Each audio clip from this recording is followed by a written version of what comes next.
Ya, Assalamualaikum warahmatullahi wabarakatuh. Selamat pagi anak-anak kelas 5 SD Temas 2. Ya, hari ini kita akan pelajari kembali mengenai peristiwa setelah proklamasi.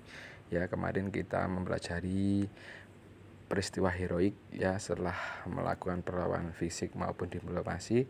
Tibalah waktunya pengakuan kedaulatan Indonesia. Apa saja peristiwa yang mengiringinya? Mari kita belajar bersama ya. Ya. Peristiwa pengakuan kedaulatan Indonesia oleh Belanda ini tidaklah lagi perjanjian Romeyen, ada diselenggarakan konferensi meja bundar atau KMB. KMB dilaksanakan di Den Haag, Belanda pada tanggal 23 Agustus sampai dengan 2 November 1949. Di sini adalah titik pengakuan oleh Belanda atas kedaulatan negara Indonesia. Delegasi Belanda dipimpin oleh Van Marvessen, delegasi BFO atau Badan Musyawarah Negara Federal ya. Di sini hasil konferensi meja bundar atau KMB. Yang pertama, Belanda akan menyerahkan sepenuhnya kedaulatan kepada Republik Indonesia Serikat pada akhir bulan Desember 1949. Ya, penyelesaian masalah Irian Barat ditunda setahun kemudian setelah penyerahan kedaulatan pada Republik Indonesia Serikat.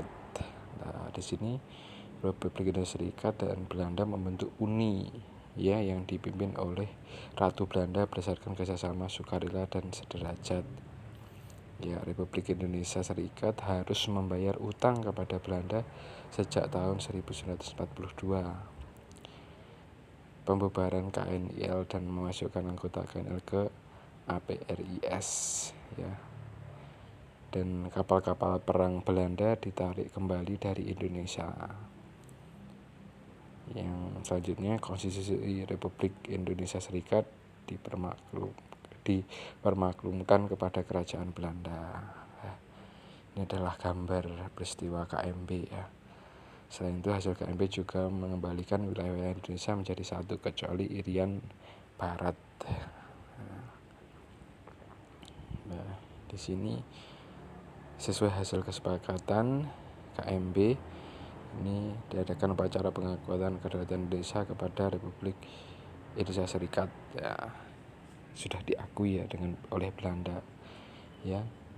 Ini dilantik Perdana Menterinya yaitu Muhammad Hatta dan presidennya yaitu I.R. Soekarno. Ini masih berbentuk Republik Indonesia Serikat ya, belum namanya NKRI tapi masih RIS, Republik Indonesia Serikat. Nah, di sini gambar KMB. Nah, pengakuan kedaulatan Indonesia di Belanda, wakili Indonesia yang mendatangi pengakuan kedaulatan di negeri Belanda adalah Drs Muhammad Hatta dan wakil Belanda adalah Ratu Juliana. Di Indonesia, proses pendatangan di Indonesia pihak Belanda dikira oleh Loving dan wakil saya adalah Sultan Hamengkubuwono ke-9. Nah, di sini jadi di Belanda juga di Indonesia. Dengan adanya peristiwa KMB dan pengakuan kedaulatan Indonesia, bangsa Indonesia telah terlepas dari penjajahan bangsa lain. Nah, Indonesia benar-benar merdeka ya ini dan berdaulat karena sudah diakui oleh negara lain ya.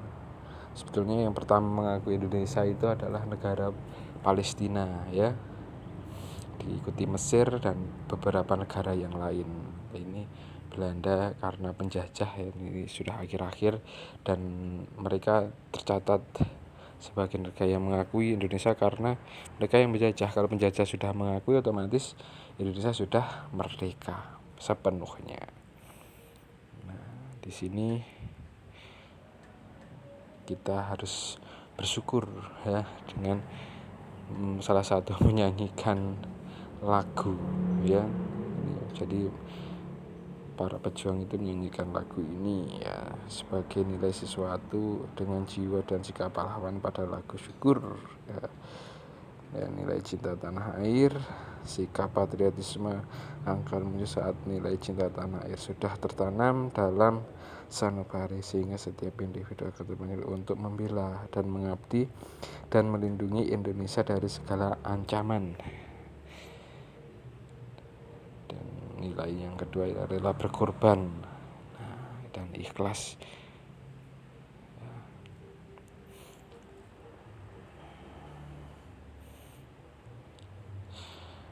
Yang harus kita lakukan untuk mewujudkan rasa syukur sebagai bentuk cinta tanah air. Ya, di sini ada beberapa hal. Belajar dengan sungguh-sungguh. Sebagai siswa harus belajar dengan sungguh-sungguh, menjaga persatuan dan kesatuan, jangan bertengkar dengan sesama, ya, taat terhadap peraturan dan perundangan yang berlaku, menjaga memelihara fasilitas umum, tidak melakukan perbuatan yang merugikan diri sendiri maupun merugikan orang lain. Dan yang paling penting, kita harus bersyukur kepada Tuhan Yang Maha Esa. Ya, bersyukur sebagai negara merdeka harus terus kita wujudkan dalam setiap kesempatan, kapanpun, dimanapun. Ya, rasa syukur itu harus tetap ada di dalam hati kita. Ya, masih banyak negara yang terjajah, ya, sampai hari ini belum merdeka. Kita harus alhamdulillah, ya, berterima kasih kepada Allah, ya, sudah diberikan negara yang merdeka. Nah, kita jaga. Ya, dari penjuru Nusantara berkenalan di Jakarta pada tanggal 18 Oktober 2003, mereka mengadakan konferensi, ya, anak-anak di seluruh Indonesia. Konferensi adalah rapat untuk bertukar pendapat mengenai suatu masalah yang dihadapi bersama.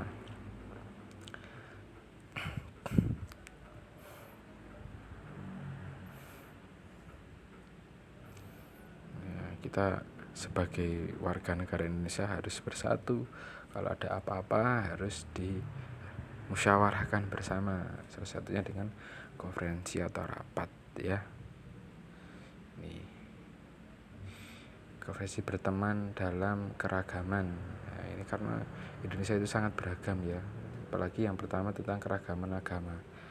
Nah, ini ya, memperkukuh dengan menjalankan ibadah yang dianutnya sebaik-baiknya. Jadi agama kita itu sudah mengatur toleransi, ya, jadi kita laksanakan sesuai dengan ajaran masing-masing, ya. Tidak boleh mengganggu satu sama lain, saling menghormati, dan juga tidak boleh ikut-ikutan, ya. Ini agama kita, itu agama mereka, saling menghormati, nggak boleh ikut-ikutan, ya. Kita harus saling menghormati. Tentang keragaman budaya, apalagi Indonesia terdiri dari berbagai suku, kita harus saling menghormati. Budaya masing-masing pasti berbeda, ya, itu harus kita hormati, ya, harus kita lestarikan juga budaya kita agar tidak tergerus oleh budaya asing. Nah, ini budaya kita adalah budaya Indonesia, ya, misalnya tarian, tari serimpi, tari khas Batu itu yaitu bandengan, seperti itu. Ya, demikian pembelajaran hari ini, ya, semoga bermanfaat. Wassalamualaikum warahmatullahi wabarakatuh.